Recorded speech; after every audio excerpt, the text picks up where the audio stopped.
Hey all, இன்றைக்கி lunch சீரீஸில் ஒரு மஷ்ரூம் பெப்பர் ஃப்ரை எப்படி செய்யலான்னு பார்க்கலாம். இங்கே கத்தாரில் இந்த மாதிரி பேக்கில் தான் வந்து மஷ்ரூம் கிடைக்கும்.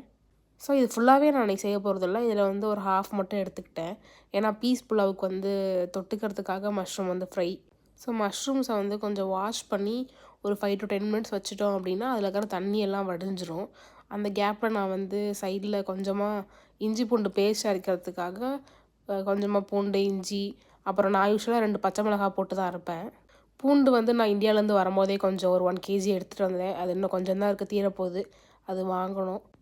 ஸோ மஷ்ரூம் பெப்பர் ஃப்ரை செய்கிறதுக்கு ஒரு ஹாஃப் ஆனியன், கொஞ்சமாக வந்து பூண்டு கட் பண்ணி வச்சுருக்கேன், ஒரே ஒரு பச்சை மிளகா, அப்புறம் கொத்தமல்லி. ஒரு பேனில் பட்டர் ஆட் பண்ணிவிட்டு பட்டை, கிராம்பு, அந்த ஹோல் ஸ்பைசஸ்லாம் போட்டு நான் கொஞ்சம் அரைச்சி வச்சுருக்கேன்.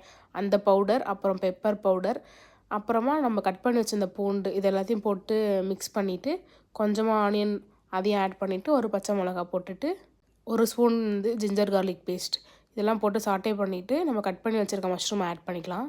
ஒரு 2 to 3 மினிட்ஸ் கழித்து ஒரு 1 or 2 ஸ்பூன்ஸ் வந்து கேர்ட் ஆட் பண்ணிக்கணும். ஸோ கேர்ட் ஆட் பண்ணால் கொஞ்சம் ஜூஸியாக அந்த மாதிரி கிடைக்கும்.